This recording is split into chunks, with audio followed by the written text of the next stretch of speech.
what is true and what is not true, what is fake news, what's the real news.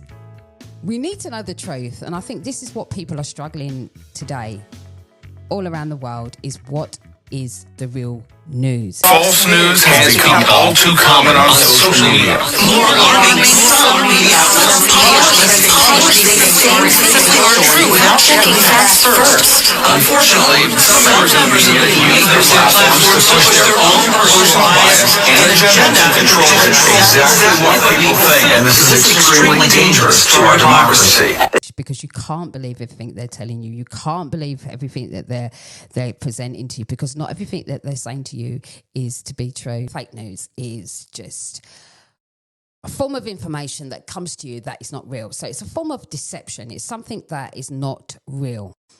I had to learn this lesson through COVID, through the pandemic, when all this was going on, and there's some news stations that were bringing the news to us, but some of the news they were missing out, and they're calling it a conspiracy or calling it a propaganda. And now you find out, as we're going along the lines, as we're going down the years, that we're coming to find out that what they actually were saying was to be true. How can you trust news reporters that have been deeming these people, deplatforming so many people, and now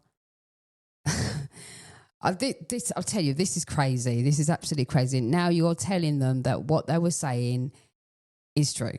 So everything these people were saying at the start of COVID, at the start of what was going on, is now true. Okay, this is fake news. So what do you deem to be fake news? Do you believe that everything that you watch, everything that you listen to, everything that you hear from books, magazines, radio stations, social media, everything is just fake? How can you, in this day and age now, really establish what is real and what is not real? It's how we will report to you on this, and what we say is to be true, and everything else is a lie. You can't base your life on that. You have to go out and investigate. So there is more lies than truth. So you're going to have to home in on what is the truth. To distinguish between lies and truth, because you see, in social media, there's a lot of fabrication, there's a lot of propagandering, there's a lot of fluffing up, there's a lot of lies that deem to be the truth. So you've got to sort of navigate through what is fake news. If they say the sky is green and you know that that sky is blue, but they're trying to force you to believe a narrative, their way of looking at it, even though you can see the realness of that sky is actually blue, but they're coming to tell you that it's grey or purple or red. But you know that the sky ain't purple and red. You know that the sky is blue. And if you dare to speak about it, if you dare to say, actually, no, the sky is actually blue, they will come at you.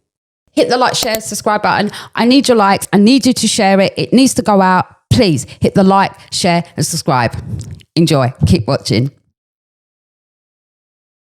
And say you're wrong.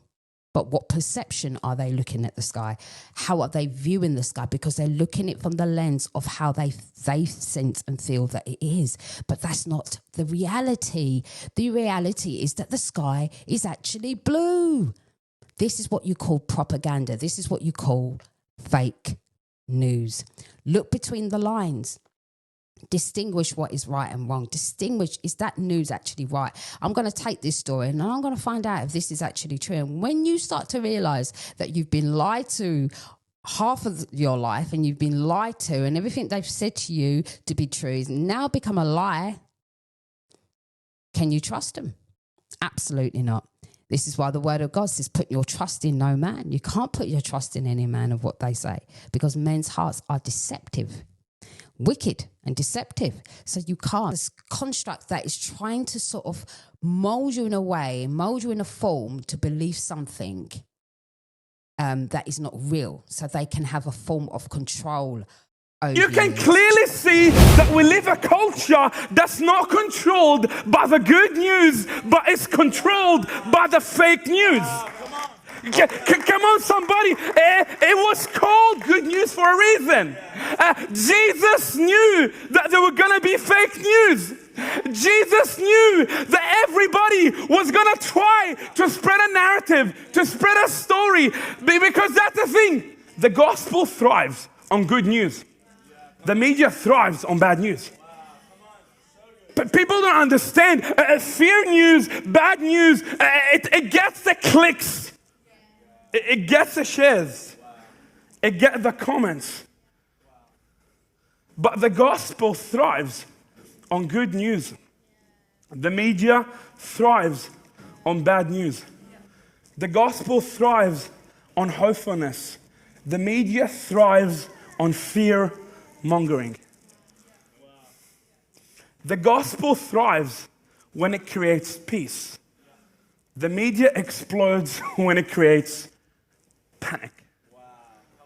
The gospel has a goal of your freedom. The media has a goal of your fear. So what story, narrative, truth, and reality are you intentionally choosing to live and see life through? He's come and said, I am the good news. I bring the gospel of truth, because he knows in the time will be a great deception and people are going to start lying and telling lies, and you're going to start believing the lie to become the truth. This is what you're living in now. You're living in a time where you're believing a lie and it's now become your truth.